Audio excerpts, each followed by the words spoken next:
Hey, good afternoon, Las Vegas Catholics. This is Mig Rosas.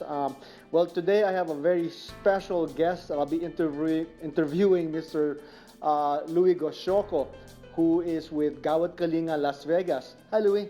Hi, how are you? Good, good, good. Thank you for joining us this afternoon. Huh? Oh, it's my pleasure. Thank you very much for coming here. Well, I guess first, my first question for those who do not know, what is Gawad Kalinga? Gawad Kalinga, well, officially it's a GK One World Foundation here in the US, doing business as, or better known as Gawad Kalinga USA.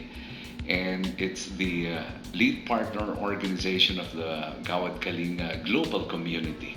So the main office is in the Philippines, and basically the goal is to end poverty. Well, when you say global, we're in more than just the Philippines and the US. Was started in the Philippines, and most of the work right now is in the Philippines. But we're building the template in the Philippines to share with the rest of the world on how to remove or end poverty throughout the world. So right now we have GK in the Philippines, we have Papua New Guinea, Indonesia, East Timor, India, Cambodia. So we're sharing the work of or template of Gawad Kalinga to the rest of the world. I guess my question right now, it all sounds great. You know, you're taking the poor away plus giving them, I guess, what livelihood also. You know, they're taught certain stuff. But how is this sustained? The difference with the GK is, like I mentioned earlier, we go way beyond homes. So first of all, we build them as communities. Each community would have a minimum of 20 to 25 homes. And then the community, we teach them, we provide presence and the values formation to the residents. So once we build the homes within a community, we teach them proper governance. We teach them how to elect their own leaders. Sort of like a homeowners association. Oh, right. You Yeah. elect your president, vice president, etc. But the difference is we teach the leaders to be servant leaders. And when you're a servant leader, That's interesting. I gotta say, for yeah. servant. Okay. Oh, yeah, right. So we teach them to serve others. So when you're a servant, an elected servant leader within the community, these leaders actually help build the rest of the homes, and they are the last to get their own home. Oh. Because to be a true leader, we teach them to be a true leader. You think of others first before thinking of yourself. Yourself. So in essence, they try to think of what is good for the rest of the residents of the community. We also to alleviate hunger, we teach them how to do community planting. Oh. So we call farming. Yes. Oh, okay. We call it bayan anihan, and so we teach them to plant 5 basic vegetables. So now this will remove hunger, the problem of hunger.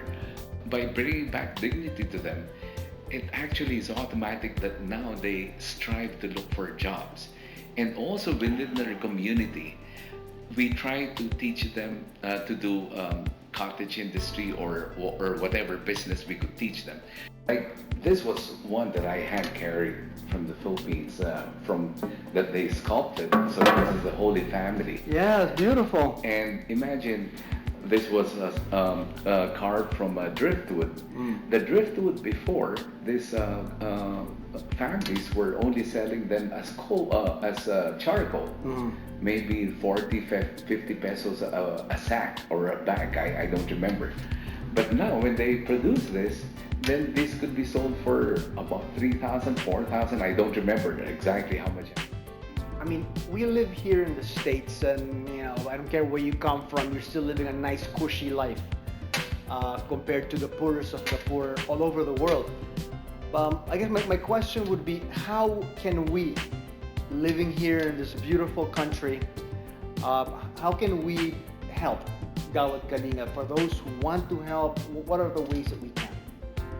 Well, it's always time, talent, treasure. But the first thing that we tell people about is raising awareness. You can help me raise awareness by like this one, what you're doing right now. And so we need more people to talk about the movement so that more people will see the actual work. Do you know that we've built more than 3,500 communities already? Wow. Remember, each community is a minimum of 20 to 20 to 25 30. Wow, homes. that's a lot, yeah. Like Las Vegas, so far we've built 9 villages. Next year we'll be building our 10th village. One of our village has 45 homes, like the one in Guagua, Pampanga, the one in Oroquieta, Misamis Oriental. I think it has 30 homes. So Las Vegas was able to build a village also in Leyte, where we had that massive typhoon. All right, figures back. Typhoon Haiyan or Yolanda. Yeah, So yeah. we have 20 homes over there too. So we have 9 villages, plus next year, hopefully the 10th, it will be started and completed already. So we've Las Vegas, GK in Las Vegas. We've been involved in this for a while, I guess, huh? Right, yes. We've been volunteers since 2005 when we first learned about Kawat Kalinga. And we research more about it, research the integrity, the people behind it. You know how it is. We want to make sure that our efforts or donations also don't go to the wrong hands. Right. So we want to make sure that we're real, that all donations are really used to help the poor.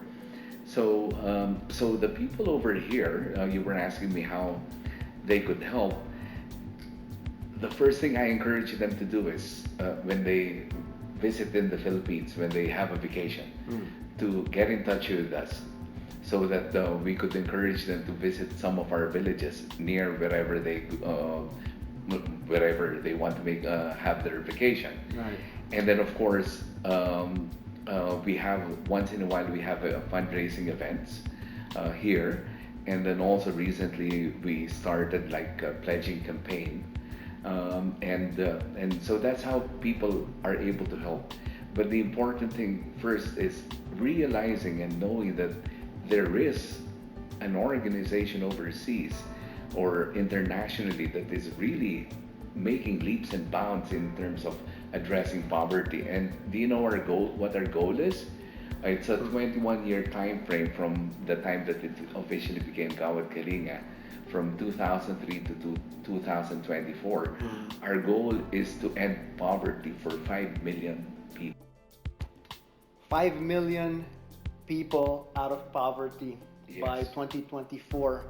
Well, that's definitely a goal that we're going to try to tackle. And Las Vegas Catholic, you can count on our help to do this. Anyway, Louis, I'd like to thank you so much for taking the time to join us and inform our audience, about this one. Any parting words? Anything you want to tell our audience here? Well, first I'd like to thank you for giving me this opportunity to share this work with the rest of the Catholics here in Las Vegas. And the only thing I could say is we're only a phone call away, because there's so many aspects about GK that I haven't discussed, and I'll be more than happy to discuss them with you. That's our role as volunteers. Like I mentioned, I've been a volunteer for like 13, 14 years now. And so I'd love to sit down with any one of you. Just give me a buzz a few days ahead of time. I'm available morning, afternoon, evening when it comes to GK. We have a website, and I'll put down the phone number later on. Thanks, guys.